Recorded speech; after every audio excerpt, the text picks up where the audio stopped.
Alors on va commencer avec les deux dieux. Alors le cours ce soir, on est réunis pour parler de Rosh Hashanah. Rosh Hashanah, c'est la tête de l'année, c'est pas le commencement de l'année, et ça c'est important. Donc la Chassidut Chabad, quand elle vient expliquer la tête de l'année, justement, elle définit la tête de l'année par rapport au fait de Chabad. Chabad, ça veut dire Chokhmah Bina Vedat, et c'est en fait une construction personnelle, une construction qui véritablement nous amène vers quelque chose d'autre. C'est-à-dire que le niveau de Chabad, qui est l'intellect, Chokhmah Bina Vedat, c'est les trois cerveaux que l'on a. Le cerveau du côté droit, Chokhmah, le cerveau du côté gauche, Bina, et Dat, c'est le troisième cervelet. C'est celui qui maintient les deux autres, qui les empêche de se séparer. Et donc en fait, il fait office d'union, d'unification. Tellement, on va dire, c'est tellement important, ce troisième cervelet, que sans lui, les deux autres n'arrivent pas à fonctionner. Alors qu'est-ce que c'est ? Le niveau de ce qui s'appelle le Da'at, c'est finalement ce qui va devenir toute l'expression d'un homme. Les sentiments, le ressentiment et la réalité d'un être dans sa vie. Auparavant, il y a l'analyse. Il y a d'abord la vision générale des choses, ça peut être une vision intellectuelle, et puis il y a l'analyse intellectuelle. L'analyse, c'est le côté féminin, la vision, jusqu'à la vision intellectuelle, c'est le côté masculin, et le Dat, lui, il saisit tout ça, et il transforme tout ça en réalité. C'est pour ça que les sages nous disent Dat, chasarta, makanita. Si tu as manqué de Dat, qu'est-ce que tu as acheté ? Donc en fait, qu'est-ce que c'est le Dat ? Le Dat, c'est ressentir les choses, c'est vivre les choses.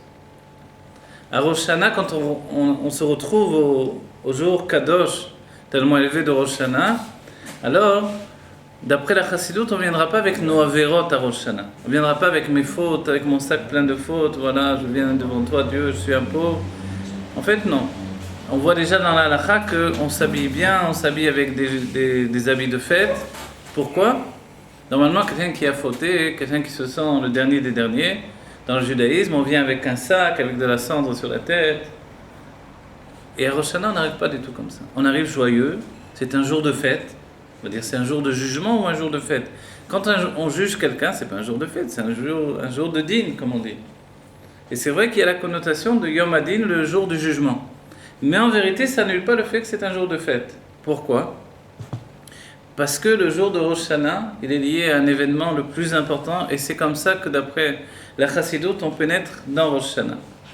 Et ça, je le définis au commencement de notre cours, mais dans la Chassidut Chabad, dans les écoles de Tomchet Mimim, les yeshivot de Chabad, on dit que c'est la Nekuda Sophite, le point de, on va dire le point de compréhension, ce qui est lié aux dates de tout Rosh Hashanah. Qu'est-ce que c'est ? Si j'ai une seule chose, on le dit au début du cours, on le dira à la fin pour pas l'oublier, si j'ai un seul point pour Rosh Hashanah, c'est couronner le roi. Lorsque je rentre dans Rosh Hashanah, j'ai délaissé mes fautes, j'ai pris des bonnes décisions sur l'avenir, je suis joyeux parce que c'est un jour de fête. C'est quoi cette fête ? C'est le couronnement du roi. Ça, c'est Rosh Hashanah. C'est bon, vous en rappellerez ? Si vous arrivez avec ça, d'après toute la Kabbalah, toute la Chassidut, vous avez fait l'essentiel. Pourquoi il est nécessaire que nous venions couronner le roi ? Dieu, il est un roi par lui-même. Meler, Malchei Melachim, HaKadosh Baruch Hu. Le roi des rois, le Saint béni soit-il, il n'y a pas besoin de nous pour le couronner a priori. Mais en réalité, Rosh Hashanah définit le besoin qu'il s'est créé lui-même. C'est un besoin qu'il s'est créé. Il a établi une dépendance avec nous. Comme il a établi une dépendance avec nous, alors cette dépendance, c'est le fait, est-ce que le peuple juif va couronner Dieu ou non ? Dès qu'on accepte de couronner Dieu, on devient acteur de l'année qui vient. De l'année qui vient et qui commence déjà avec ce premier jour de l'année. On fait un retour en arrière, Café Elul, le monde est créé. Le monde est créé, mais l'homme n'est pas encore créé. Il va falloir attendre le 6e jour de la création pour voir que l'homme va naître, et le 6e jour correspond à 6 mesures de sentiments. On a 6 mesures de sentiments. Chesed, la générosité, Gvura, la rigueur, Tiferet, c'est une réunion des deux tendances, c'est une harmonie entre les deux. Ensuite, il y a Netzar, la force d'être sûr de soi. Ensuite, il y a Od, la Tmimut, quelqu'un qui a de l'innocence. Si on n'a pas d'innocence, on passe à côté de beaucoup de choses. Et puis il y a Yesod, la force d'influencer tout ça. Ça, c'est les 6 jours de la création. Quand Dieu a créé les 6 jours de la création, il a dit il manque quelque chose à la finalité, c'est le Shabbat. Le Shabbat, c'est le 7e jour qui ne fait pas partie des sentiments. Qu'est-ce qu'il est le Shabbat? Il est finalement le repos d'Akadosh Baruch Hu lui-même. Dieu s'est reposé après avoir créé le monde, il s'est retourné, il a regardé la création, il a dit ah, c'est bien ce que j'ai fait.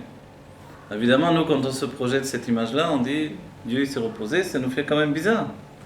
D'autant plus qu'il a fixé que la nature ne doit jamais s'arrêter. Que le seul être à s'arrêter dans toute la création, c'est seulement le juif. Un non-juif qui ferait Shabbat, alors d'après les dînes de la Torah, il serait Chayam Mita. Pourquoi? Parce qu'il contrevient au fait que le monde ne doit jamais s'arrêter. Donc les oiseaux ne s'arrêtent pas, les animaux ne s'arrêtent pas, les plantes poussent, tout va, mais le juif s'arrête. Cette année, ce que l'on découvre, c'est que la terre va s'arrêter également. La terre, elle devient elle-même Shabbat. Et s'il y a Shabbat dans la terre, alors on peut se dire qu'il y a aussi Shabbat dans la nefesh, dans l'âme. Et qu'il y a aussi Shabbat dans le temps. On va dire, dans le temps c'est normal, Shabbat c'est le temps.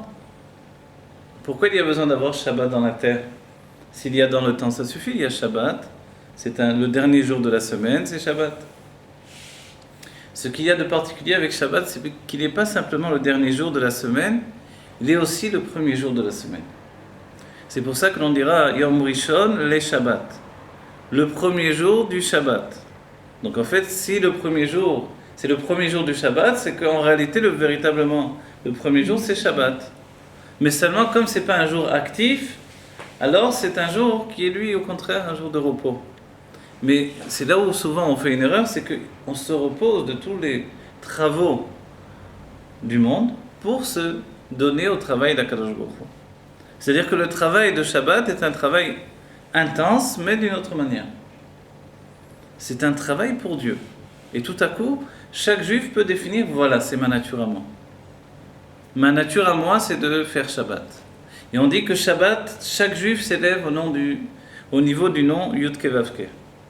Yud-Ke Vav-Ke, c'est le nom de Dieu lui-même, c'est le nom qui le définit comme éternel, puisqu'il est Aya, Ove, Veye, Kechad, il était, il est, il sera dans un même temps. Donc en fait, finalement, Yud-Ke Vav-Ke, c'est l'empreinte de Dieu, c'est quelque chose qu'on ne peut pas saisir. Mais en même temps, on ne peut pas dire que c'est absolument insaisissable. Pourquoi? Il était le passé, on connaît ce que c'est le passé. Le présent, on est en train de le vivre. Le futur, c'est ce qui vient immédiatement après le présent. En réalité, le plus difficile pour nous, c'est de vivre le présent. Parce que le présent, il n'existe pas réellement. Le présent, il est comme le date, comme ce troisième cerveau, qui est là juste pour rattacher 2 extrémités. Quand on reprend ce même élément et on le fixe dans l'identité de l'homme, on arrive à l'enfance, l'adolescence et l'adulte. L'adolescence, en fait, elle n'existe pas. Pas plus que le présent. Le présent n'existe pas puisque à chaque instant on est dans le futur. Et chaque instant porte avec lui le passé. Après, moi je dis avec le présent qui existe. Ah oui? Alors voilà, ça c'est ce que vous dites, c'est un enseignement du Baal Shem Tov. Mais d'abord, pour le vivre comme un chidouche, justement comme une nouveauté, il faut se rendre compte qu'il n'existe pas réellement lui-même. La Chassidoute, pour l'expliquer, dira que dans une maison, on voit qu'il y a les coins. Il y a les 4 coins du mur. Mais la Chassidoute dira, si j'enlève juste un pan de mur, où est passé le coin du mur? Il a disparu. En réalité, le coin n'existe pas. Le coin, il est juste la réunion d'un mur et d'un autre mur. Un mur du côté droit, un mur du côté gauche, on a un coin, mais le coin n'existe pas. On ne peut pas dire exactement où il commence, où il termine. La même chose, on explique qu'il y a le coin du temps, tous les jours de notre vie. Les sages l'ont défini comme Ben Hashmashot. Ben Hashmashot, c'est le moment, le coin du temps où ce n'est déjà plus la journée, ce n'est pas encore la nuit, mais on ne peut pas définir exactement si c'est... C'est pas le présent. Voilà, la nuit ou la journée. Et les sages diront que si quelqu'un, par exemple, Shabbat va rentrer, et hop, il vient d'allumer l'interrupteur, il vient de faire un dernier travail pour que la maison soit prête pour Shabbat, et il ne sait pas s'il a fait ça maintenant, le jour ou la nuit, alors ça s'appelle Ben Hashmashot. Alors au Bet Hamikdash, on dit qu'il faudra apporter un korban taloui. Korban taloui, c'est un korban de safek. Safek, j'ai un safek, je ne sais pas. Est-ce que j'ai fait une avéra, est-ce que j'ai pas fait une avéra? Si j'ai pas fait une avéra, en réalité, j'ai fait une mitzvah, puisque j'ai préparé la maison pour Shabbat. Mais j'ai juste allumé, par exemple, j'avais oublié de brancher la plata, je la branche. Aïe, ah, mais tu as regardé l'heure, j'ai pas vu l'heure. Mais je sais pas exactement, est-ce que Shabbat est déjà rentré ou non? Si on voit que c'est après la Shkia, on peut dire, ah, mais c'est après la Shkia, c'est la nuit. Non, c'est pas la nuit. Ah, mais c'est plus le jour. C'est plus le jour, mais c'est pas encore la nuit. Comment ça se fait? Est-ce que ce temps-là existe? En fait, l'époque que l'on est en train de vivre, c'est ce genre de moment étrange. On n'est plus réellement l'exil, mais on n'est pas encore tout à fait la Géoula. On est réellement entre les deux. On est Ben Hashmashot. Vous connaissez un autre terme plus utilisé, c'est Ben Azmanim. Ben Azmanim, ceux qui étudient dans les yeshivot et les kolélim, alors voilà. Et ils ont les moments Ben Azmanim. On ne sait pas ce que ça veut dire ce terme d'ailleurs. Entre les temps. Ouais. Entre les temps, ah, voilà. Ils sont en vacances. Le rabbi est très contre cette idée-là. Il n'y a pas de vacances dans la Torah. En fait, l'idée du rabbi, c'est qu'il faut travailler be'ofen shel menucha. Il faut travailler d'une manière reposée. C'est le plus difficile. Mais quand on arrive à faire ça, je vous assure que on envoie tous les psychologues au chômage. Parce que travailler d'une manière reposée, vous vous rendez compte, ça a l'air tout à fait comme les autres choses dont on a parlé jusqu'à présent en réalité. En fait, toutes les contradictions définissent la présence de Dieu. La présence de Dieu, c'est toujours une contradiction. Une contradiction, c'est toujours deux choses contraires. Vous voyez? Le paradoxe, finalement, d'un moment qui n'est ni la nuit ni le jour, c'est exactement ce qu'on est en train de vivre. On ressent tous fortement que la Géoula est là, que tout est là, et puis en même temps, on voit l'exil qui est là avec toute sa puissance. Le monde du mal qui a priori sort toutes ses armes. On se dit, mais qu'est-ce qui se passe alors? Où on se trouve dans tout ça? À Rosh Hashanah, vous savez, les sages nous disent qu'il y a une difficulté. C'est quoi la difficulté? C'est que finalement, c'est très difficile de définir quand est-ce que commence réellement Rosh Hashanah. Pourquoi? Parce que les sages nous diront une chose, par exemple, sur la terre d'Israël. La terre d'Israël, c'est le lieu où finalement les yeux de Dieu sont sur la terre d'Israël, Mireshit Hashanah vers Adachrit Hashanah. Du commencement de l'année jusqu'à la fin de l'année. Et dans la Chassidut, on voit qu'on pourrait très bien dire tout le temps, toute l'année. Pourquoi dire de la fin de l'année au commencement de l'année? C'est quoi cette formule-là? Tout le temps, les yeux de Dieu sont sur la terre d'Israël, tout le temps. Donc voilà, nous on est dans un pays, dans un endroit choisi par Dieu, où les yeux de Dieu sont tout le temps là. Non, la définition c'est à la fin de l'année et au commencement de l'année. Le rabbi nous fait remarquer une chose incroyable, il nous dit cette définition n'est pas jetée au hasard. C'est quand en réalité la fin de l'année signifie réellement une définition. C'est quoi la fin de l'année pour nous? Vous savez que Shana, c'est la Shon Shinui. C'est de l'étymologie de Shinui. Shana, le mot Shana, l'année en hébreu, c'est la même étymologie que Shinui, le changement. Donc en fait, il y a un changement qui a été défini pour une année entière, il s'arrête à un moment, c'est la fin de l'année, et va commencer une nouvelle année, c'est-à-dire un nouveau changement. Ce changement, il intervient par le jugement de Dieu. Dieu va nous juger à Rosh Hashanah. Une fois qu'on a couronné Dieu, son premier travail, ça va être de nous juger. On va dire... on a couronné le roi, qu'est-ce qu'il fait la première chose? Il nous juge. Est-ce que c'est normal? On verra que dans la Torah, ça a été comme ça d'une certaine façon. Dès le moment où Dieu nous a donné la Torah, de ce fait-là, Moshe Rabbeinu est devenu un roi. Et dès que Moshe Rabbeinu est devenu un roi, puisqu'il représentait Dieu au sein du peuple juif, qu'est-ce qu'il a commencé à faire? À nous juger, Parashat Mishpatim. Alors la situation, on la connaît, elle existe. Quand on rentre en Eretz Israël, la première chose que l'on doit faire, c'est de couronner un roi. Et la première chose que va faire le roi, c'est nous juger. On va dire, c'est quoi ce système-là? En fait, si quelqu'un ne veut pas être jugé, il vaut mieux pas qu'il couronne le roi. Vous savez, dans le monde de la psychologie, on a horreur du jugement. Le psychologue, il ne supporte pas le jugement. Ah ouais. Freud, par exemple, Ouais. le jugement, il ne peut pas le supporter. Non. On ne doit pas juger les gens et on ne doit pas s'auto-juger. Finalement, dans le monde normalement, les de... psychologues, Hein? ça dépend tous, que les psychologues, ils doivent aussi suivre une thérapie. Oui, également. Ouais. Mais le jugement, finalement, hein, a priori, d'après la psychologie, c'est pas une bonne chose. Et le fait qu'on se juge sans arrêt, alors on s'enferme dans une sorte d'enfermement hein, qui s'appelle la morale. Il y avait une phrase de Victor Hugo qui disait la morale de l'homme, c'est la pensée de Dieu. Vous connaissez cette phrase-là? Victor Hugo, la morale de l'homme, c'est la pensée de Dieu. C'est-à-dire que la morale qu'il y a dans l'homme, c'est Dieu qui pense dans l'homme. C'est comme ça qu'il pensait lui, en tout cas. Est-ce que c'est bien, est-ce que c'est pas bien?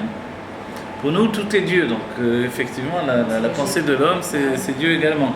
Mais si c'est Dieu qui pense à travers nous, On ne va pas faire la même chose. on va dire alors, où est notre place à nous, finalement? Voilà. Et là, on parle du libre arbitre.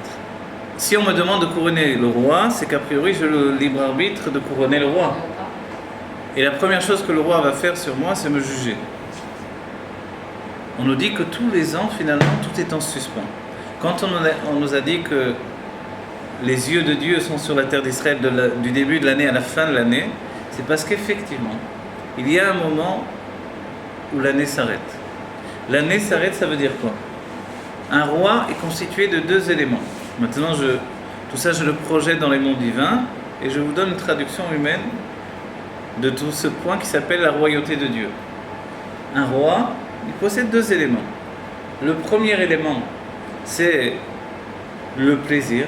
Non pas le plaisir de gouverner, mais le plaisir de sa propre personne. Un roi, c'est quelqu'un qui est au-dessus des autres. En hébreu, on dira Nasi. C'est la shon itnosesu.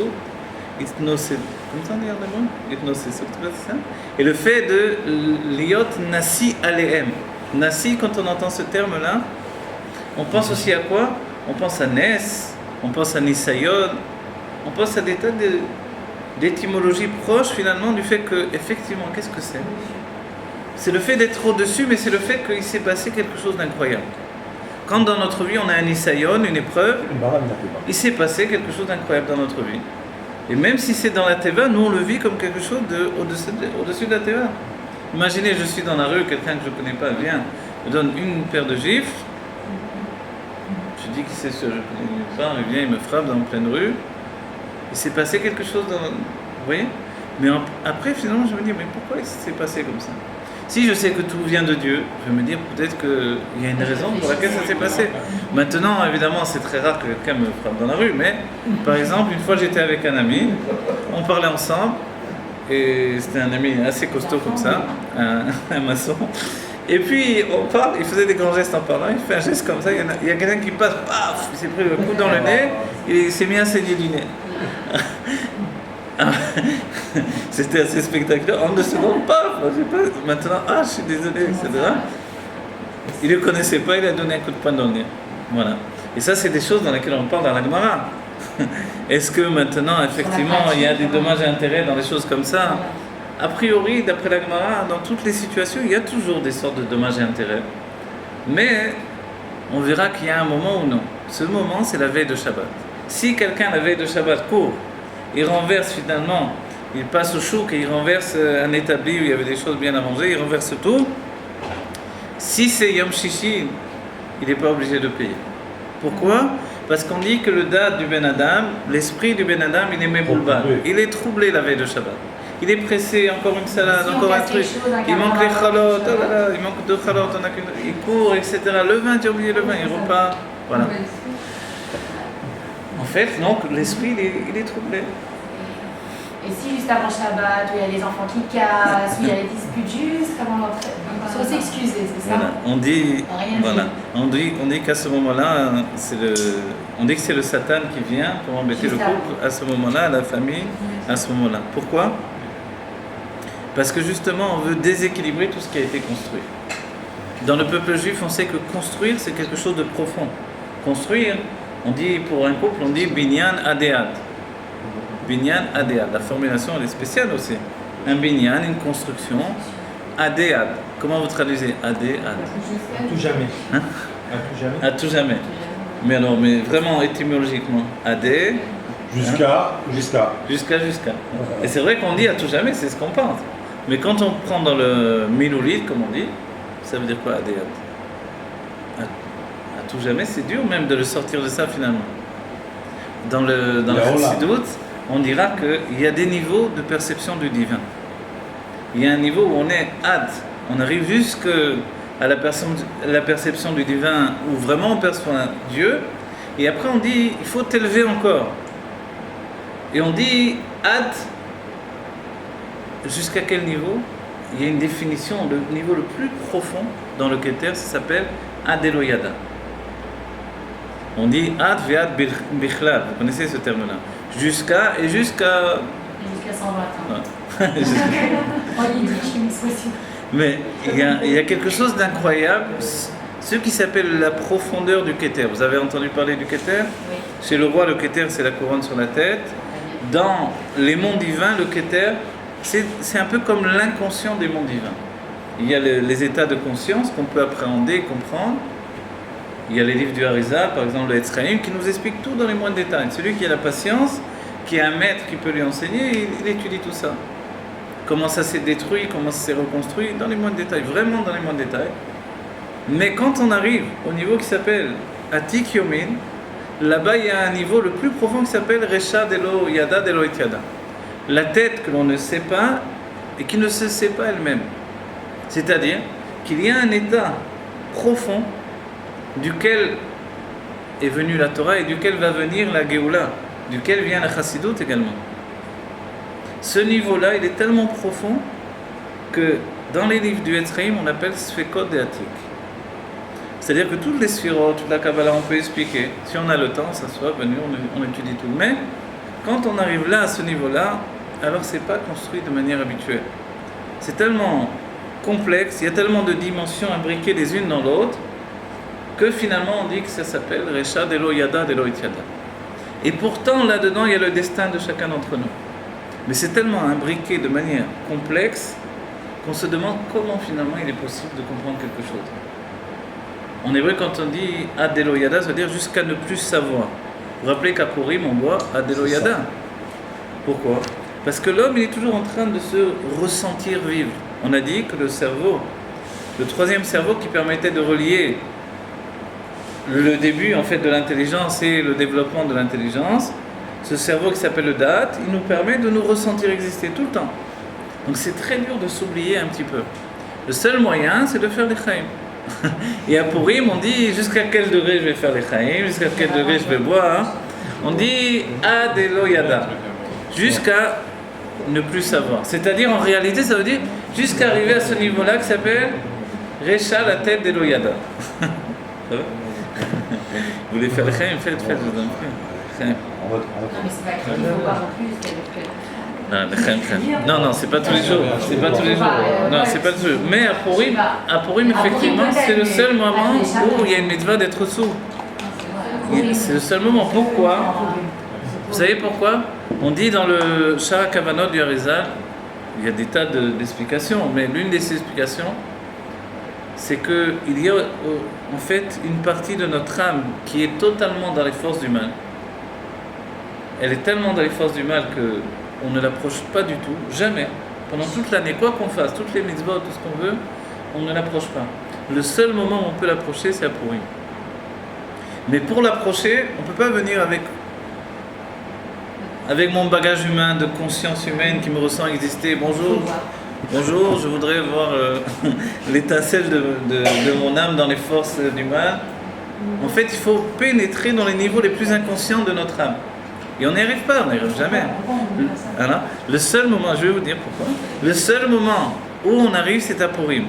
Et pourquoi on doit pénétrer et rejoindre ce niveau-là? Parce qu'on doit lui donner de subsister encore jusqu'à la Géoula. Et qu'est-ce que c'est ce niveau-là? C'est les hommes. C'est les hommes. Mais quand on dit les hommes, étant donné que l'âme des femmes est reliée à l'âme de l'homme, alors finalement l'un et l'autre sont reliés à ce niveau-là. C'est pour ça que la femme, une fois par an au moins, Et de temps en temps, ça fait pas de mal aussi, mais une fois par an, elle doit pousser son mari à boire Adeloyada. Pourquoi? Pour toucher ce point-là. Ça va pas être compliqué. Pour toucher ce point-là et en fait lui donner de subsister jusqu'à la Géoula. Vous voyez? Très compliqué la vie.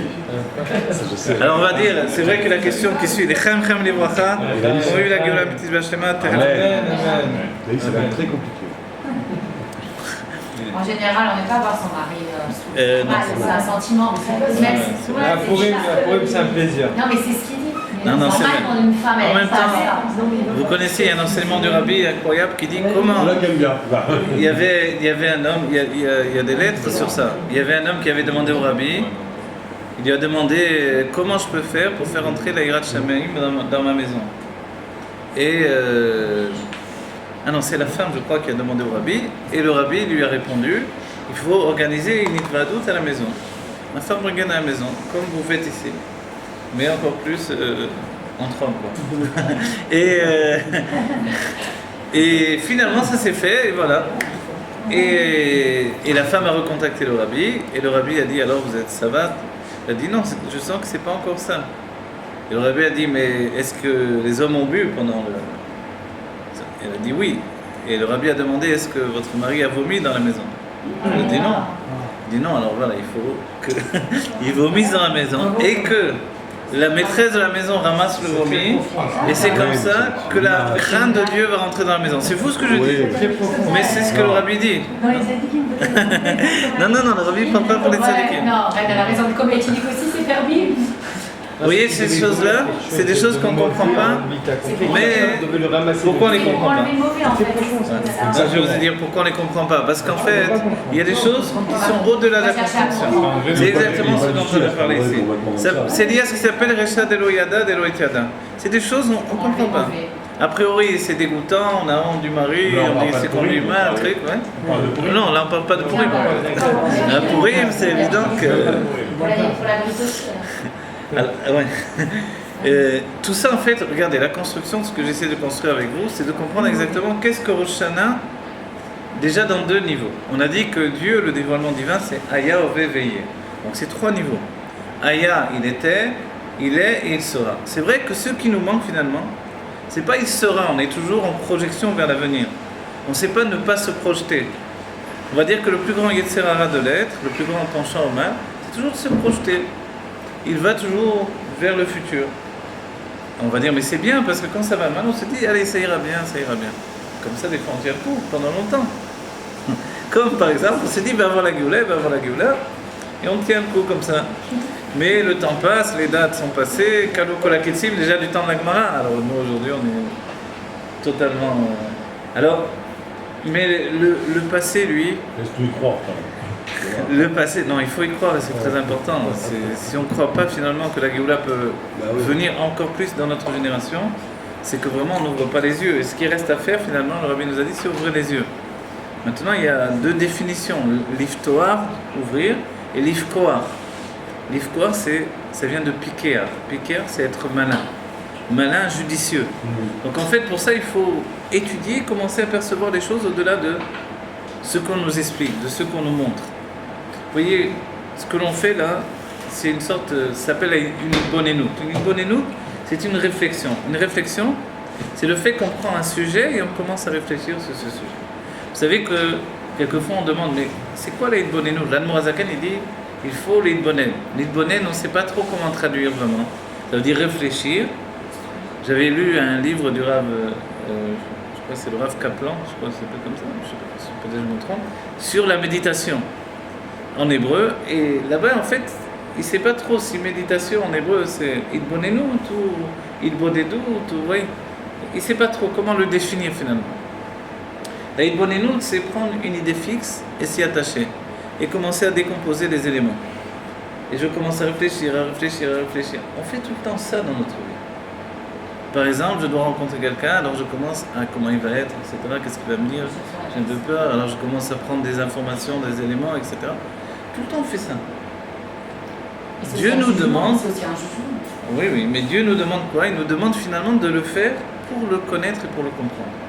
C'est-à-dire que la demande de Dieu en privé, de lui à nous, c'est de réfléchir à Dieu. Et normalement, on devrait le faire tous les jours avant la tefila. C'est ce que les sages ont défini comme se préparer à la tefila, chaque jour.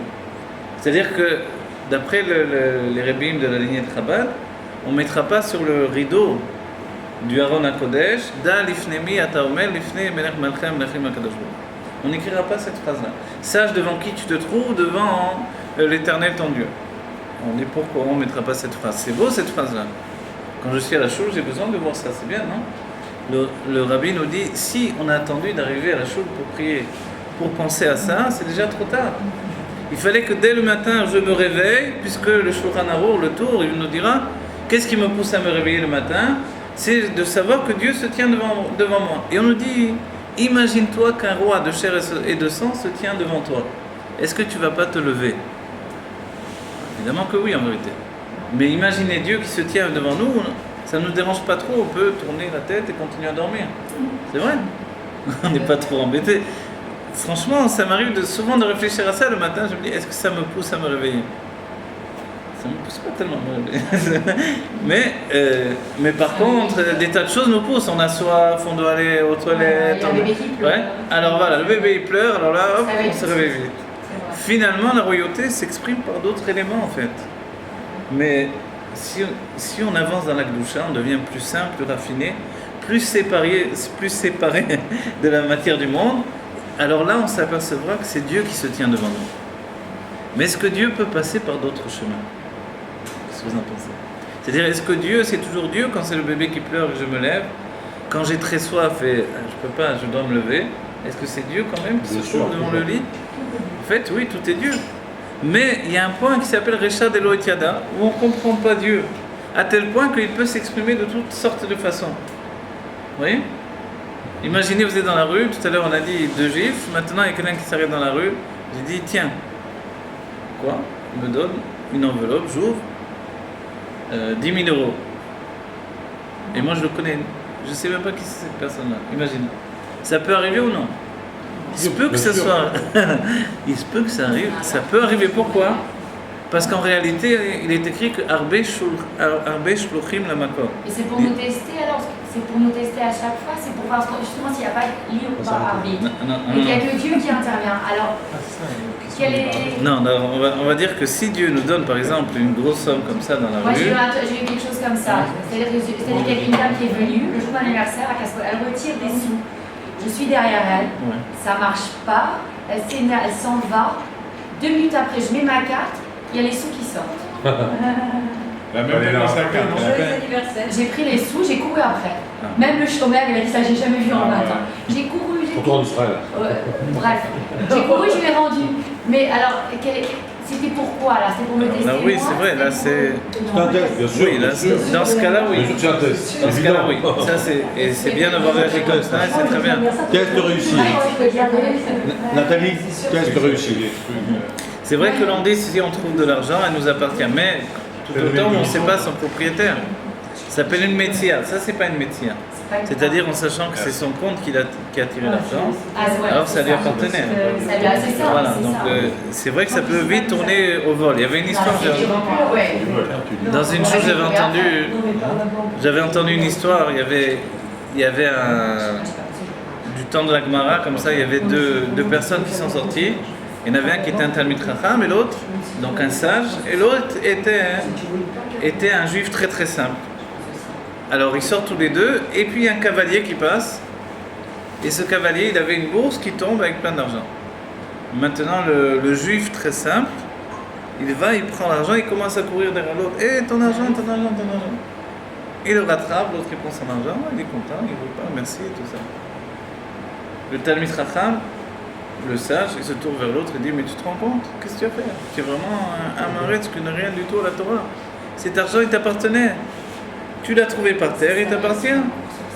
Et lui, le juif simple, il a levé les bras vers Dieu, il a dit, merci Seigneur Akadosh Baruch Hu, qui m'a fait simple et qui m'a pas fait voleur. Voilà. Je te remercie d'être un juif simple et de ne pas être un voleur. Voilà ce qu'il a dit. Et en réalité, on va se dire, c'est quoi toujours la limite entre un point et un autre point?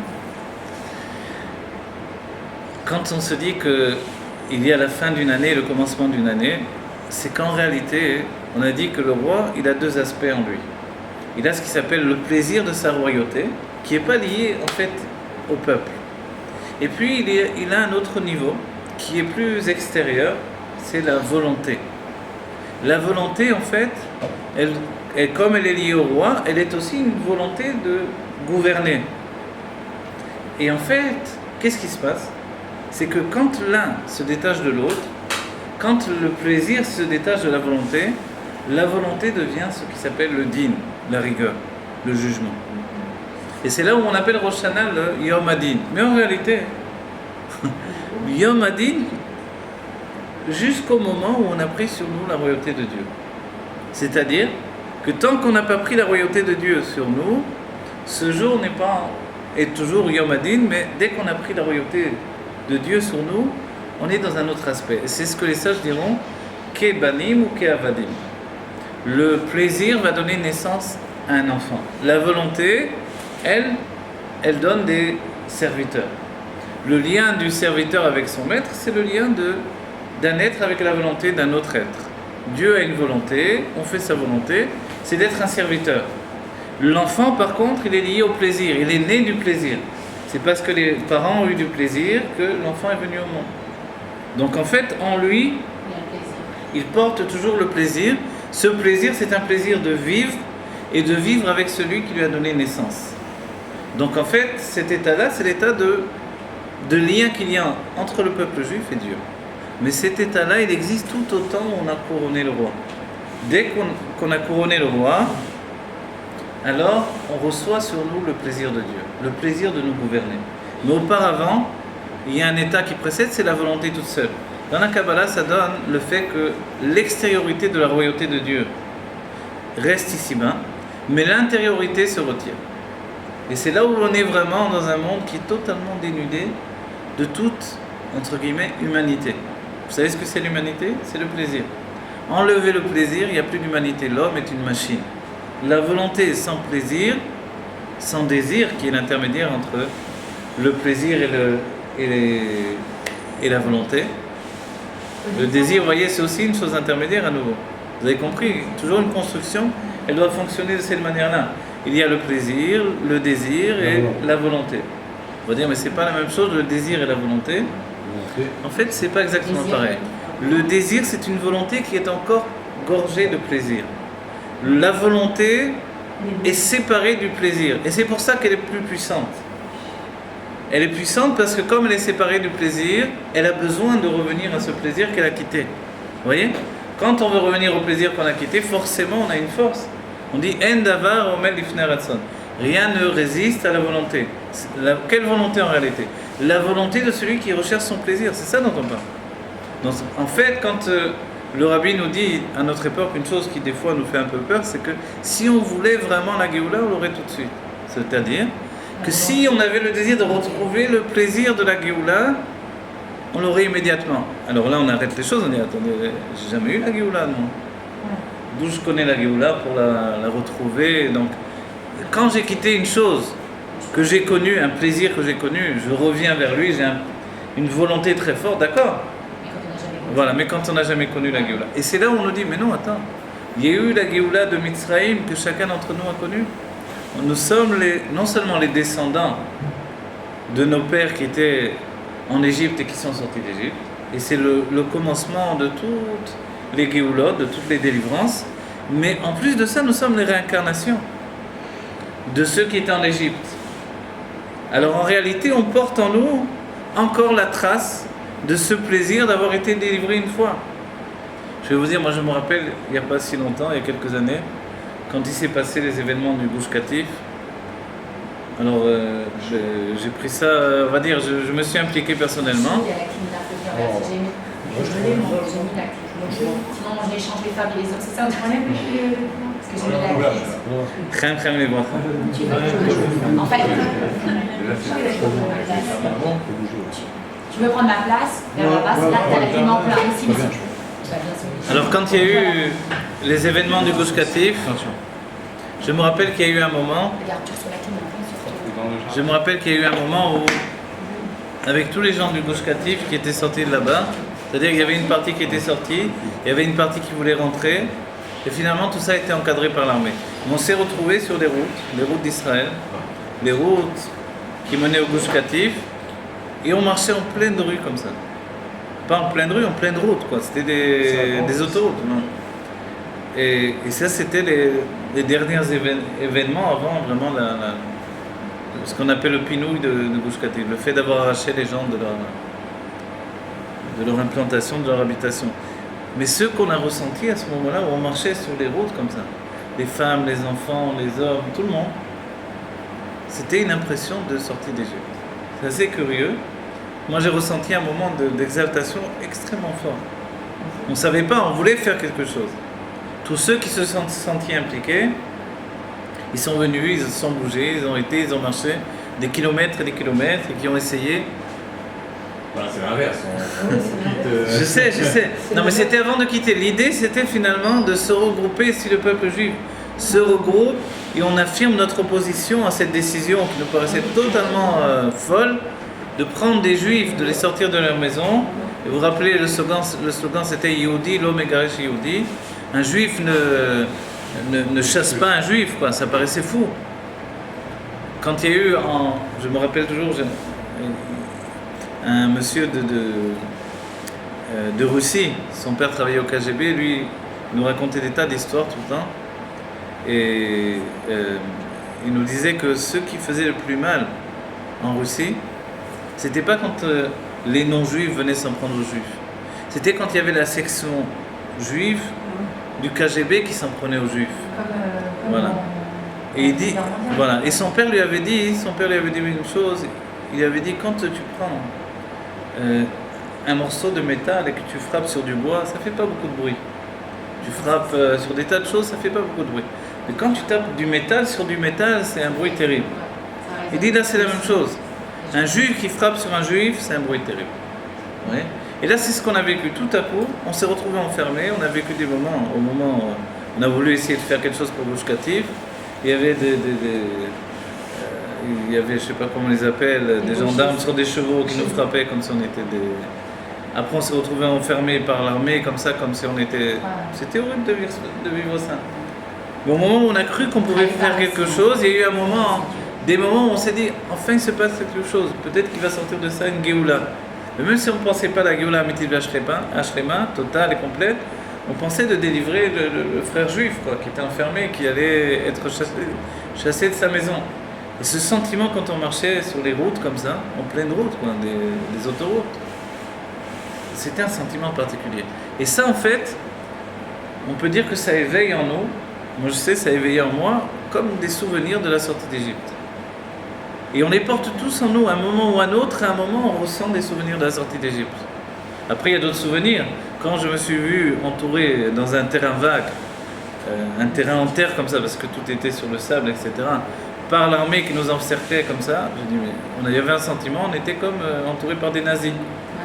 Que Dieu préserve, ça faisait ça, pourtant c'était des juifs. Mais... Oui. Et il y en avait qui faisaient peace and love, tout va bien, le juif, il ne rechasse pas le juif, des rabbinim qui faisaient comme si tout allait bien, et on était manipulés du début à la fin. Et c'était un sentiment terrible finalement. Et l'implication personnelle, elle était terrible. Voilà. Tout ça pour dire quoi ? Pour dire qu'il y a en nous des choses qui ne sont pas nées aujourd'hui, qui sont nées depuis très très longtemps. Et en fait, le fait de couronner Dieu, c'est quelque chose qui appartient à notre judaïsme, à notre âme juive, pas simplement dans chaque époque que l'on vit, mais en fait bien avant que le monde existe. Vous imaginez que Dieu vous ait demandé personnellement, est-ce que je vais créer le monde ou non ? Et d'abord, qu'est-ce qu'on aurait dit ? Oui ou non ? Évidemment. Ça dépend si on est un ange ou on est un homme. Un ange aurait été contre. Voilà, des anges ont été contre. Ils ont dit pourquoi ? Parce que l'homme va fauter. Et nous, on a dit oui. Dieu nous a demandé, effectivement, est-ce que je vais créer le monde ou non ? Pourquoi il nous a demandé ? Parce qu'un roi s'entoure de conseillers. Et le roi, avant de créer le monde, il s'est entouré de conseillers. Du coup, ça nous a permis d'exister aussi.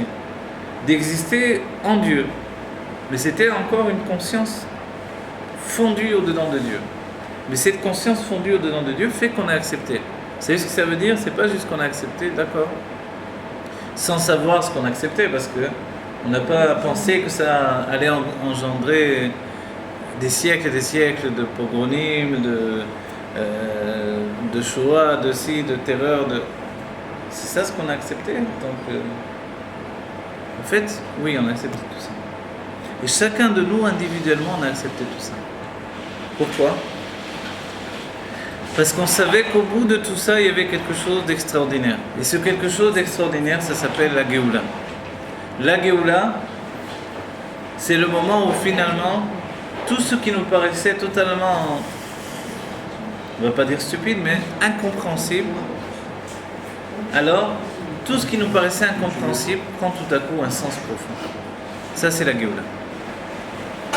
Quand on a dit qu'il y a un niveau de l'âme qui s'appelle, un niveau de l'âme qui est relié à un niveau divin qui s'appelle Recha Yada Deloit Yada, c'est le Keter, c'est comme l'inconscient qui surplombe la réalité dans laquelle on vit, qui surplombe toutes les décisions. Ce niveau-là, lui, en fait, est-ce qu'on peut le contrôler, est-ce qu'on peut le changer?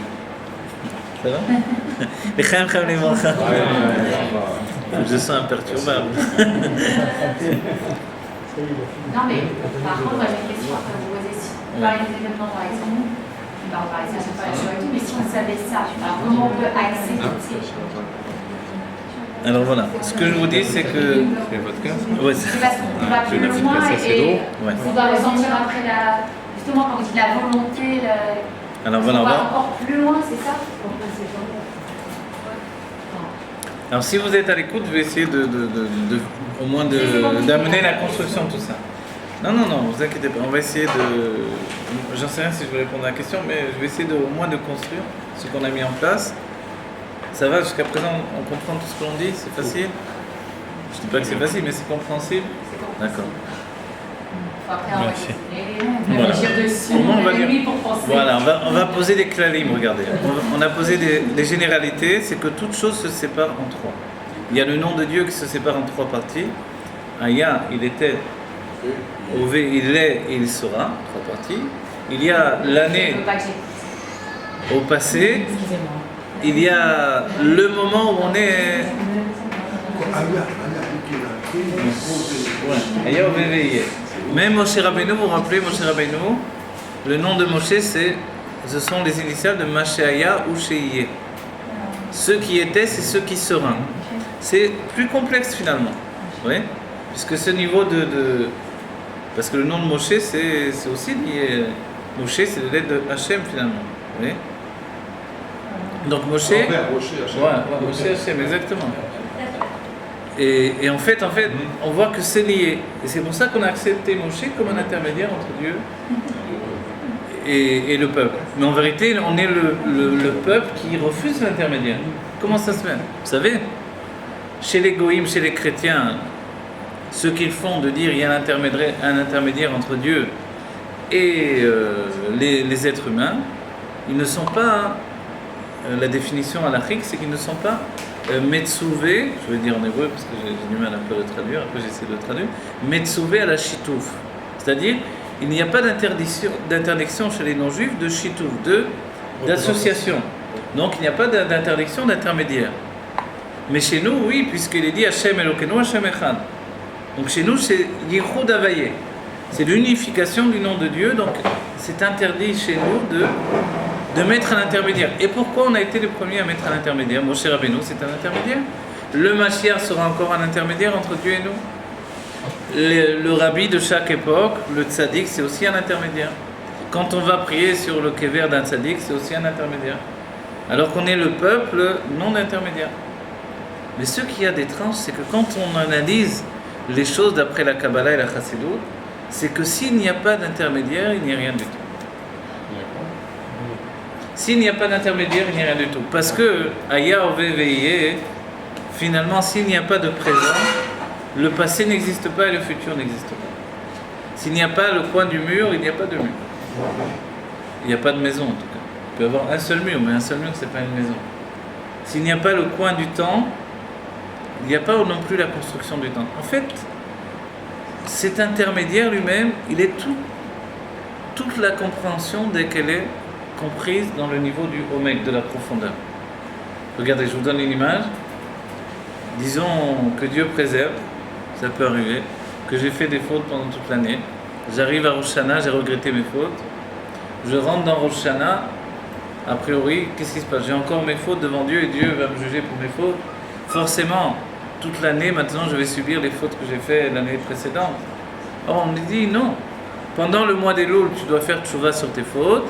Et quand tu arrives Rosh Hashanah, Dieu va commencer à réfléchir de tout effacer. Et Yom Kippour, il va effectivement tout effacer. Mais c'est les fautes entre Dieu et nous. Mais les fautes entre le juif et Dieu, entre les juifs et nous-mêmes, entre deux juifs, quoi. Alors Dieu ne peut pas les effacer, ça nous regarde nous. C'est pour ça on demande pardon à notre juif immédiatement. D'accord? Mais c'est quoi cette situation où j'avais plein de fautes, j'arrive maintenant devant Dieu à Rosh Hashanah, est-ce que j'ai encore mes fautes avec moi? Vous savez ce que l'on dit, c'est très important, le Rabbi le définit, par rapport aux réincarnations, au Gilgulim. On revient avec toutes les mitzvot que l'on a fait dans toutes les vies précédentes. Mais on ne porte pas avec nous les avérotes des vies précédentes.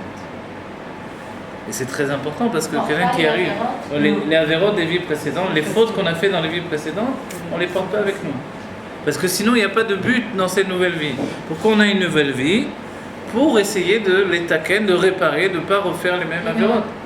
On dit bien qu'on arrive avec des bagages, du passé, Vous savez c'est quoi les bagages? Le bagage, c'est toutes les mitzvot qu'on a fait dans les vies précédentes, et ça fait beaucoup. C'est ce que les sages ont défini, un nain sur les épaules d'un géant. Le géant c'est nous-mêmes, et le nain c'est nous-mêmes. On est un petit nain sur les épaules d'un géant.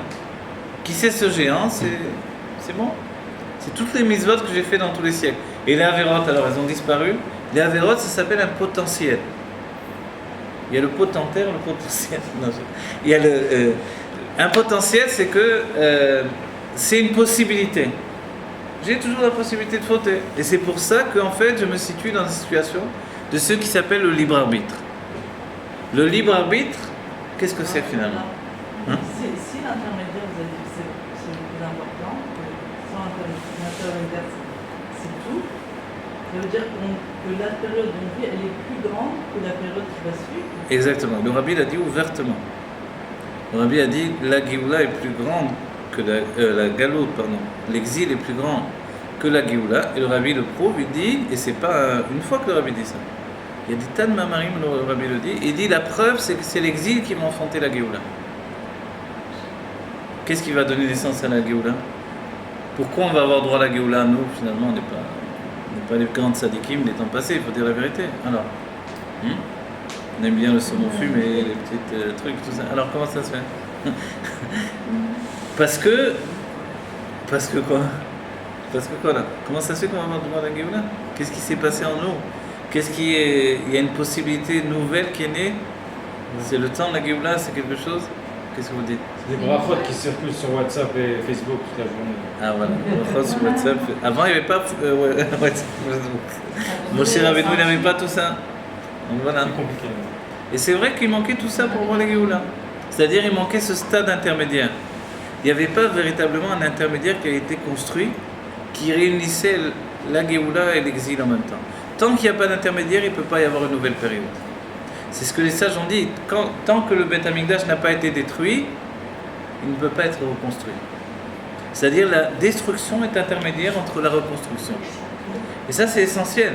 Donc il y a toujours une situation intermédiaire. Mais là, l'intermédiaire que l'on vit aujourd'hui, c'est que vraiment on a tout dans le monde matériel pour nous libérer, jusqu'à l'avènement des cellules souches qui vont nous libérer même de la vieillesse et de la vie mortelle, etc. On a tout. Mais est-ce qu'on a la Géoula vraiment que l'on voudrait? On l'a bientôt, puisqu'on n'avons plus de manille. Tous les grands qui sont partis de ces générations, il n'y a pas de renouveau. Ouais. On arrive maintenant à la Géoula, la vraie Géoula. A priori, ça semble bien. Non, voilà, ouais, c'est. On a plus de grands qui sont. On n'a plus, voilà, on va dire, on n'a plus de manière visible. Et quand même, vous voyez bien, par exemple, chez les Chassidei Chabad, qu'on n'a pas peur de dire, d'affirmer que finalement notre Rabbi est vivant et que notre Rabbi continue à nous diriger. Et Non, c'est vrai. Concrètement, si je suis là, en train de vous parler et de vous dire la Torah qui appartient au Rabbi, que j'ai étudiée par les enseignements du Rabbi, c'est qu'il est toujours vivant. C'est pas juste qu'il est vivant par rapport à nos actes et mon être à moi, c'est que les tzadikim ne meurent jamais en réalité. Et que le Rabbi n'est pas juste la continuité de cette explication-là, c'est que le Rabbi vient nous désigner que les tzadikim ne sont jamais morts et que finalement il y a plus que ça. C'est qu'aucun juif ne doit mourir. Vous savez ce que c'est la différence totale et absolue entre l'exil et la Géoula? C'est la mort. La vie et la mort. La vie éternelle, c'est la Géoula. Le fait que l'on puisse encore mourir, c'est toujours l'exil. Le fait que nous sommes rentrés dans une époque où il est possible de vivre plus vieux et de finalement peut-être de commencer à penser à l'idée que l'on puisse vivre éternellement, que l'on puisse ne plus vieillir, finalement c'est une époque totalement intermédiaire. Et le dernier, l'une des définitions, on dira, le Rav Volpe a écrit un livre tout entier sur ce sujet-là, le Nisayon, la dernière épreuve, finalement c'est la mort. Vous savez ce qu'il dit sur le Mashiach? Le Mashiach, le jour où il est né, c'est le jour où il est mort. Le roi, il est vivant et mort en même temps. Un véritable roi comme David Amener, il ne possède pas une vie comme on pense la vie nous autres. C'est-à-dire que nous, la vie que nous possédons, c'est pas la vie du roi. Le roi, c'est quelqu'un qui est vivant et mort en même temps. Il est pauvre et riche à la fois. Le roi est très riche, mais il n'est pas riche de son argent à lui. Il a tout l'argent qu'il veut. Il peut prendre maintenant tout l'argent de qui il veut, mais en fait cet argent ne lui appartient pas. C'est de l'argent au service du peuple que le roi peut effectivement utiliser. Certains pensaient que le rabbi était milliardaire parce qu'il distribuait des dollars. Le rabbi était juste une main qui tendait les dollars qui lui étaient donnés pour qu'ils soient distribués. Et en fait, c'est cette situation d'intermédiaire qui fait la vraie richesse. La vraie richesse, d'après la Torah, ce n'est pas de posséder. C'est de savoir que on peut posséder le sentiment de ne pas posséder. Et dans ce cas-là, on possède l'infini. C'est la définition, vous savez, dans la Chassidoute, on possède l'infini. Pourquoi? Dans la Chassidoute, on dira, je vais recommencer de manière plus simple, celui qui a une grande fortune, comme il y avait des sages dans la Gemara, on nous parle de certains sages ils avaient des villes entières et les gens ne les connaissaient même pas dans les villes qui leur appartenaient. Non seulement ils avaient des terres, ils avaient même des villes entières qui leur appartenaient. Et personne ne les connaissait, eux ils pensaient qu'à la Torah. Rabbi Tarfon, il pensait qu'à la Torah, il avait des richesses incroyables. C'était un géant de la Torah, bien sûr. Il était grand de taille aussi. Ah, il était grand de taille. Sa tombe a fait. Ah, bon, d'accord. Mais il était connu pour les grands. Il est où? Il faut prendre un petit chemin un petit peu excentré pour arriver, mais c'est ça. C'est à côté de ça. Entre de la route de Méron à Tzfat. Tous les chemins. Attendez, laissez-les finir, il va perdre son nom. Alors, qu'est-ce que je disais là? Ah ouais, voilà. Quand les sages nous disent le mi ashir asamer bechelko, c'est qu'en réalité, dans la définition, on va dire dans les mondes divins, il y a deux choses, deux sortes de lumière. La lumière, c'est la source de la richesse. Quand Dieu va nous donner de la richesse pour toute l'année, c'est une richesse qui est au départ de la lumière. Cette lumière, elle va devenir de la richesse concrète. À la fois une bonne santé, à la fois une vie avec une force de vivre, une joie de vivre, et à la fois aussi de l'argent pour vivre, et une longue vie, à l'infini, et peut-être et certainement une vie éternelle. Et en réalité, tout ça au départ, c'est de la lumière. Mais on explique qu'il y a deux sortes de lumière. Il y a une lumière qui s'appelle le or, la lumière, traduction de lumière, et il y a une lumière qui s'appelle le shefa. Le shefa, c'est l'influence. Souvent on dit, ouais, quel shefa? Le shefa, c'est quand il y a beaucoup. On dit que si moi je possède du shefa et non pas du or, et non pas de la lumière, ça va occasionner une grande différence. C'est quoi? C'est que quand je possède beaucoup l'abondance, comme Esav qui disait Yeshli Rav, J'ai beaucoup. C'est pas qu'il avait un rab, c'est qu'il avait beaucoup. Et Yaakov a répondu Yesh li kol, j'ai tout. Quelle différence entre l'un et l'autre, c'est ça. En fait, Esav disait j'ai beaucoup de choses, j'ai beaucoup de richesses, j'ai beaucoup de. Mais en fait, quand on a beaucoup, c'est qu'on connaît la mesure de ce que l'on possède. Et quand on va donner de ce beaucoup, il va nous manquer un peu de ce beaucoup. Donc je vais avoir un peu moins du beaucoup que j'avais auparavant. Ça s'appelle le Shefa. Tandis que quand on donne du or, de la lumière, on dit que le propriétaire ne va jamais en manquer. Comment ça se fait? Mais qu'est-ce qui va définir la différence?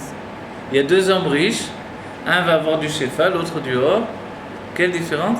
C'est que celui qui a la sensation que tout ce qu'il possède lui appartient, c'est du Shefa. Ça, c'est à moi. Celui qui possède les choses, mais qui a la sensation que ça ne lui appartient pas en réalité, ça appartient à Dieu, et que si Dieu veut, il lui enlève dès qu'il veut en réalité, c'est juste en sa possession. Celui-là, il possède du or de la lumière. Et plus il va donner, et moins il va manquer en réalité. Parce qu'en réalité, le or, il n'est pas fait pour rester chez lui. Il est fait pour se diffuser. C'est vrai que quand on allume des bougies, ça manque pas la première. Exactement. C'est tout le symbole, c'est de transmettre le feu qui va allumer l'autre, qui va allumer l'autre. Tu peux partager la lumière à l'infini. Alors écoutez, je vais essayer d'aller au but plus rapidement. En même temps, tous ces éléments que j'ai apportés, c'est important. Une fois le Rabbi Rayatz... Oui. Ouais, je vais essayer d'y revenir. Une fois le Rabbi Rayatz, il a donné un Mahamar, et au début du Mahamar, on sait qu'il y a de nombreuses questions qui sont posées au début du Mahamar, et puis normalement les Rebbeim répondent aux questions au cours du Mahamar. Le Mahamar, c'est un enseignement donc extrêmement élevé qui provient de Reshad Elo et Tiada dont on a parlé. Et une fois le Rabbi Rayatz a posé des questions dans le Mahamar, il n'a pas répondu aux questions. Et un chassid a été très étonné, parce que la plupart du temps, il répond aux questions. Il a été le voir, il lui a dit, mais vous n'avez pas répondu aux questions? Il a dit, parce que tu crois que j'ai fait le Mahamar pour répondre aux questions? Vous comprenez? En fait, c'est ça l'idée. L'idée de base, c'est que l'étude, c'est quelque chose qui a une valeur en lui-même. L'étude, elle n'est pas là pour répondre à nos questions. L'étude, elle est là pour étudier. C'est une lumière, c'est pas du Shefa. Comme c'est une lumière, elle n'a ni commencement ni fin. On ne sait pas où ça s'arrête, on ne sait pas où ça commence. Quand j'avais été étudier la Kabbalah, je me rappelle, le maître qui m'a enseigné, le Rav Reuven Yachar, je me rappelle,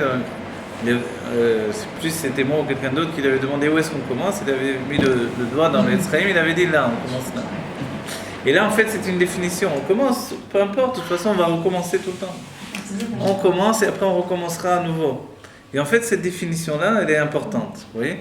Donc en fait, il n'y a pas de commencement, il n'y a pas de fin. Mais ceci dit, il faut au moins essayer de répondre à certaines questions. Et ce qu'on va essayer de répondre, c'est de comprendre pourquoi Rosh Hashanah. Rosh Hashanah, en fait, la veille de Rosh Hashanah, toute la lumière qui avait été donnée pour construire toute l'année, elle est tout à coup devenue autre chose. Il se dévoile qu'elle n'était pas une lumière, elle était un Shefa. Et comme elle était un Shefa, elle devient maintenant, elle manque de ce qu'elle a donné. Elle se retrouve en manque. Le propriétaire de la lumière se retrouve sans lumière. Et la lumière, ce sont tous les jours. Comme il est dit, Vayi Or, Vayi Ere, Vayi Boker. En fait, voilà la lumière, celle qui va construire la nuit et le jour. Donc en fait, le propriétaire de la lumière qui est Dieu, finalement à la fin de l'année se dévoile que c'était pas de la lumière, c'était du Shefa. Pourquoi? Parce qu'il y a une fin. On a dit que la lumière elle n'a pas de fin. Comment ça se fait? En fait, ce qui est terminé, c'est la volonté. La volonté, dès que l'on veut quelque chose, le Rabbi dit comme ça, il dit que quand la volonté est dans toute sa puissance, le plaisir se cache. Et quand le plaisir est dans toute sa puissance, la volonté se cache. Pourquoi? Parce que quand je veux quelque chose au moment où je dois me délecter, où je dois avoir du plaisir, le fait que je veuille, ça empêche d'avoir du plaisir. Vous comprenez? Si je suis en train de boire et je pense que j'ai envie de boire, ça m'empêche de profiter de la boisson que je suis en train de boire. Je pense à vouloir. C'est comme quelqu'un que Dieu préserve, qui est tellement pauvre que le peu qu'il mange, il pense déjà est-ce qu'il va avoir après encore une autre bouchée. Vous voyez? alors ça l'empêche de profiter de ce qu'il a. Et c'est pour ça qu'on dira qu'un pauvre, il a moins de ta'ava qu'un riche. On va dire, mais le riche, il ne fait pas toute une histoire, il mange tranquillement des sommes de nourriture, etc. Et il ne se jette pas dessus. Le pauvre, il se jette dessus. Mais on dit non, parce que le pauvre, en fait, n'est pas rassasié parce qu'il a toujours la crainte qu'il n'aura pas ensuite. Et de ce fait-là, en fait, ce niveau-là fait que la chose ne lui appartient jamais. Il n'a jamais rien. Donc la pauvreté, c'est ça. La pauvreté, c'est ce sentiment de ne rien posséder. C'est un peu comme les photos, quand on prend des photos et on rate le vrai moment. C'est vrai, des films, mais on ne voit pas on profite pas du temps. Voilà, vous avez raison. C'est vrai, vous avez raison. Ou quand on n'est pas photogénique. Non, j'ai rien. Vous avez raison, c'est exactement, c'est vrai. Des fois, on veut tellement témoigner de la chose qu'on en arrête de vivre la chose. Et ça, c'est un défaut chez la personne qui vit d'après l'intellect. L'intellect, on a dit tout à l'heure, il y a le côté droit du cerveau, le côté gauche. Et pourquoi il y a un autre cerveau qui, lui, n'est pas intellectuel du tout, en fait, le date. C'est parce que si on n'avait pas ce cerveau-là, on ferait que penser à notre vie, on ferait qu'observer notre vie, mais on ne vivrait jamais notre vie. Vous imaginez ? On sera acteur ou actrice de notre vie. Et en fait, ça peut être le problème, puisqu'on dit le côté droit du cerveau, c'est l'homme, le côté gauche, c'est la femme. Donc il se peut très bien qu'ils ne vivent jamais leur vie. Un, il regarde sa vie, l'autre, il réfléchit à sa vie, et personne ne ressent sa vie. Le seul qui ressent, c'est l'enfant, il se trouve finalement en bas, comme ça. Lui, il ressent pleinement sa vie. Alors un conseil pratique. Un conseil pratique, il faut faire beaucoup d'enfants. Et c'est le hors, c'est pas du shefa, c'est pas limité. Et les enfants nous apprennent à vivre. Ils nous apprennent à vivre l'instant présent. L'enfant, il ne sait pas ce que c'est le passé, il a déjà oublié.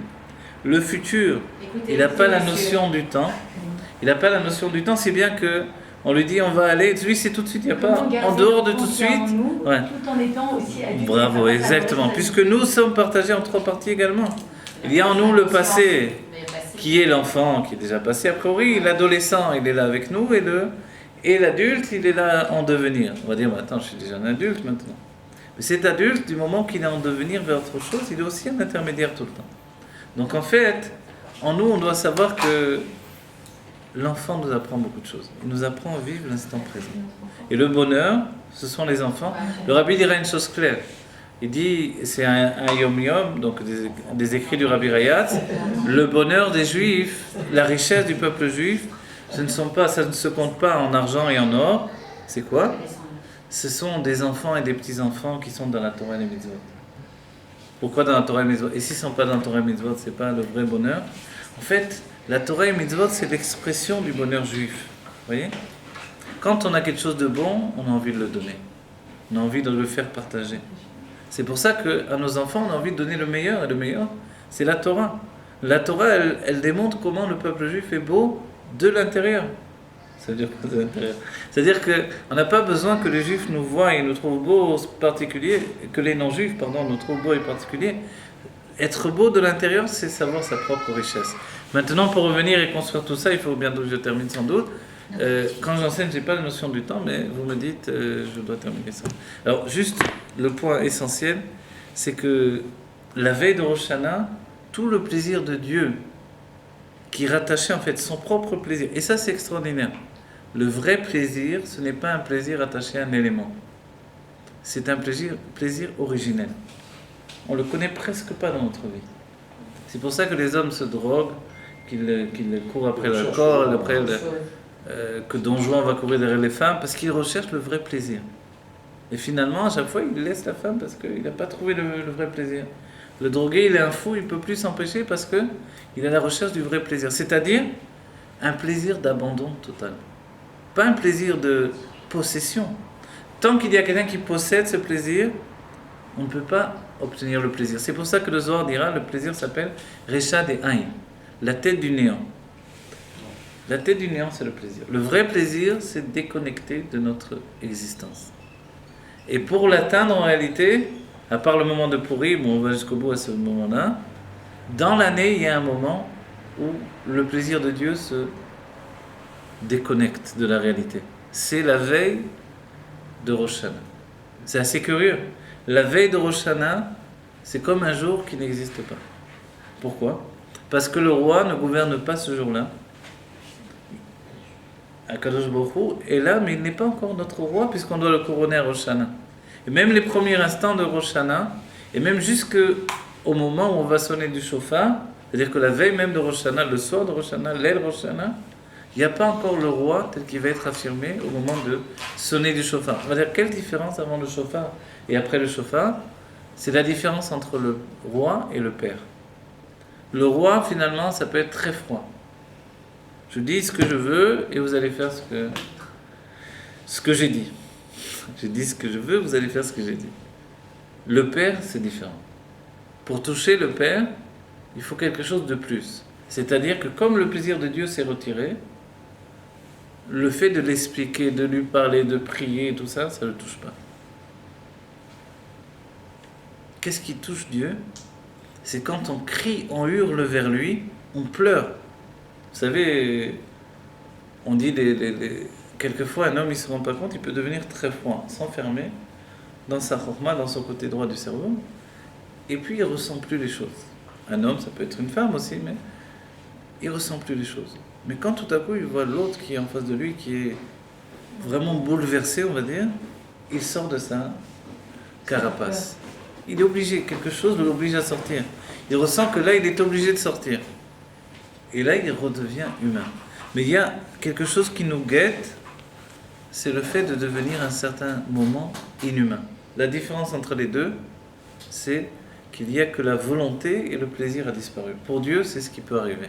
Quand on parle des jours redoutables du jugement de Dieu sur le peuple juif, c'est ça. C'est le fait que la volonté de Dieu est là présente, mais qu'il n'a pas de plaisir à nous gouverner. Ce que l'on doit faire à Rosh Hashanah, et c'est pour ça qu'on ne doit pas venir avec nos avérotes, parce que Dieu nous dit, si j'ai envie de gouverner quelqu'un comme ça, qui pense qu'à ses fautes, laisse-moi tranquille avec tes fautes. Pense à moi, pense à ce que tu peux m'apporter de bon. Et plus que ça, en fait, pour toucher Dieu, il faut être un enfant qui pleure. Le rabbi dit, un machal, il dit, il y avait un roi qui avait envoyé, il y a plusieurs machalim là-dessus, mais un machal du rabbi, c'est qu'un roi qui a envoyé son enfant étudier très loin, apprendre des choses, et quand l'enfant revient, finalement, il a oublié même la langue du royaume, il ne sait plus comment s'adresser au roi, et puis qu'est-ce qu'il fait? Alors il pleure, il pleure, il pleure, et le roi de sa fenêtre, il entend pleurer son enfant. Et tout à coup, il descend, il va, il prend son enfant et il le prend dans ses bras. Même si l'enfant il a 40 ans, 60 ans, il n'y a pas de différence. C'est qu'il y a quelque chose qui est au-delà finalement au-delà même de la... C'est marrant, les pleurs.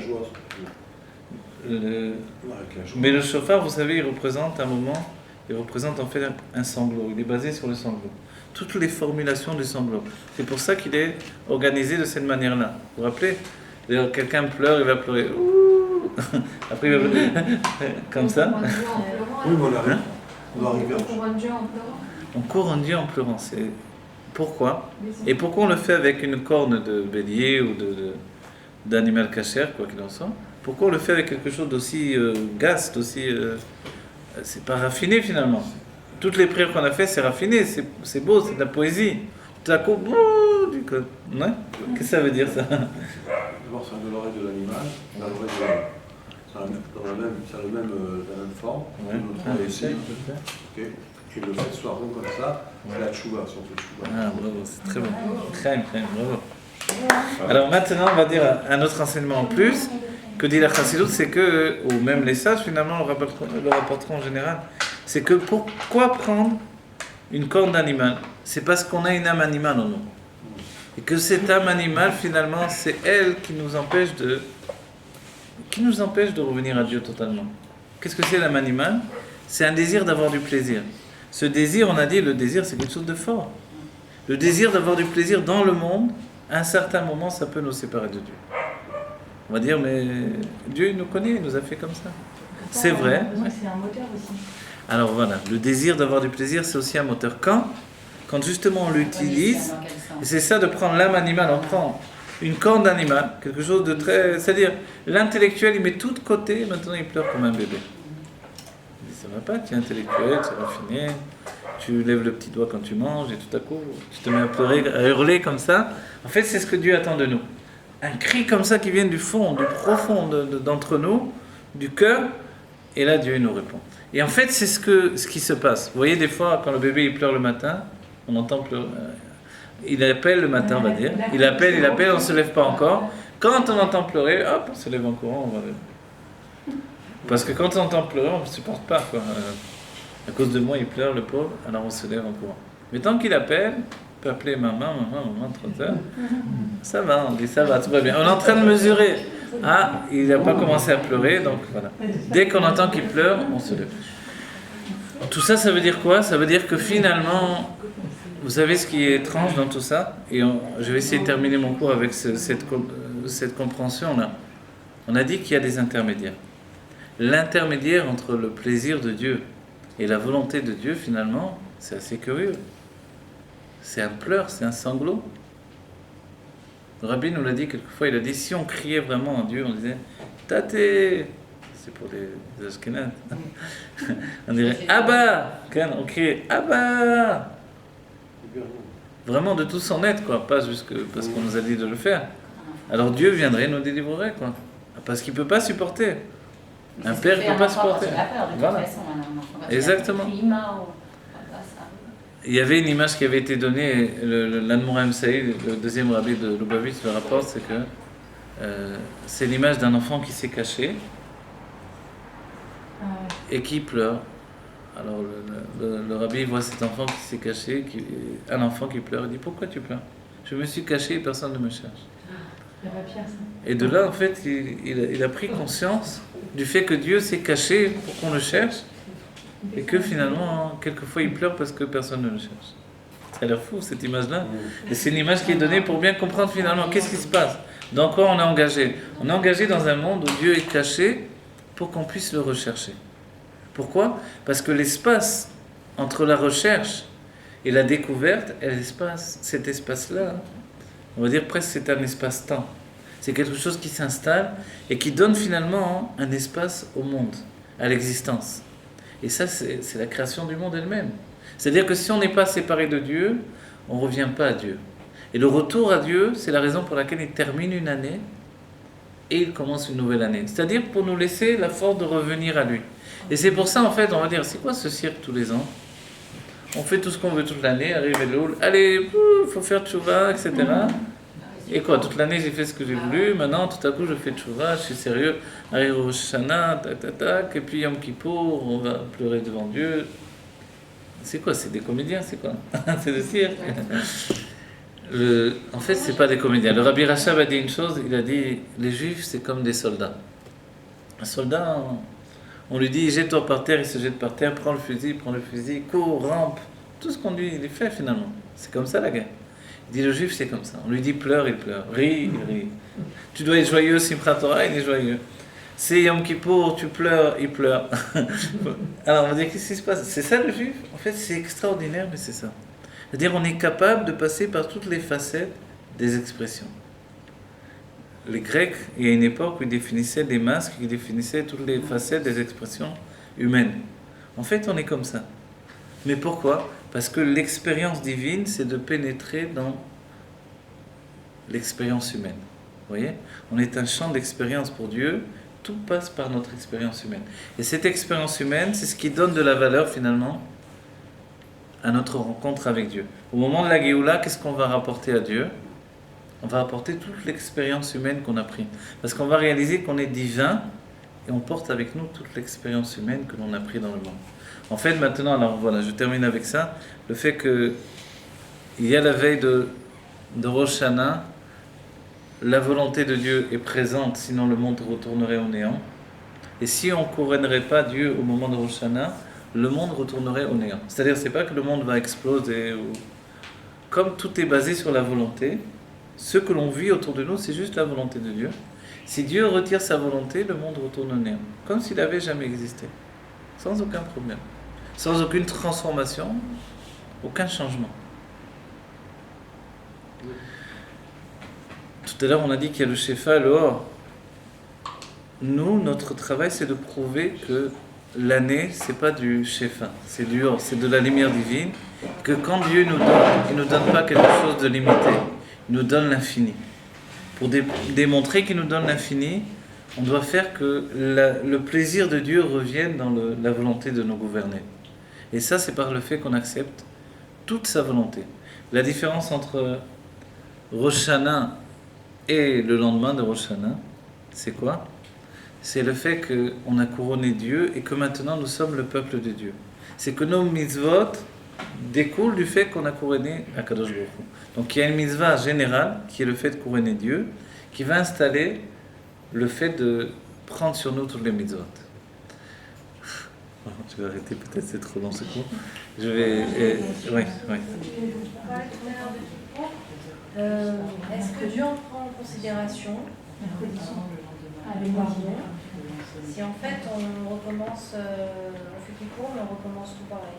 Alors on va dire une chose comme ça. Il y a une définition que les sages ont donnée, il y a ce qui s'appelle de fauter en pensant déjà qu'ensuite je ferai tchouva. C'est très rare de dire on peut vivre comme ça. Pratiquement personne n'est capable de fauter en se disant de toute façon après je vais faire tchouva. Au moment où on faute, on est comme égaré, on est comme étourdi, on est comme... oui. Non, c'est pas de faire tchouva en fait, c'est on fait Kippour et en fait, au lieu de se rapprocher dans la en se disant cette année je vais essayer de faire ça, non, on fait rien, on reste comme on était.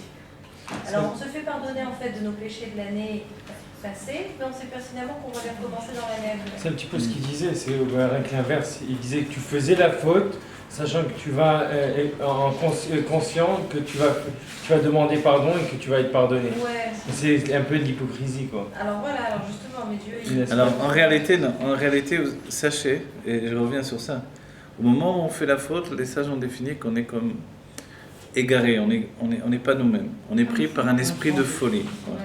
Cet esprit de folie fait que si on réalisait que vraiment on est en train de faire quelque chose contre Dieu, on ne le ferait pas, c'est pas possible. Alors il y a un esprit de folie. On donne l'exemple de la femme Sota, une femme que Dieu préserve qui va tromper son mari. Si elle réalisait ce qu'elle fait, elle ne pourrait jamais le faire. Donc en fait, il y a un esprit de folie qui l'a pénétré à ce moment-là. Et les sages nous disent, en fait, on est tous dans cette situation-là par rapport à Dieu. On se détourne de Dieu, et puis après on revient à Yom Kippour tranquillement. Non, c'est parce qu'auparavant on avait un esprit de folie, et puis à un moment, vous savez, c'est comme les explorateurs, le Tanya rapporte ce fait-là, les explorateurs, tout à coup, quand ils sont revenus de la terre, ils ont visité la terre d'Israël, ils sont revenus, ils ont commencé à dire, une terre qui mange ses habitants, il n'y a que des morts, c'est horrible. Qu'est-ce qu'a fait Moshe? Moshe a crié, il a hurlé sur le peuple juif. Tout à coup, ils sont tous venus, on veut rentrer en Israël, on veut rentrer en Israël. Qu'est-ce qui s'est passé? Il y a juste le passage où Moshe il n'a pas discuté, il a hurlé sur le peuple juif.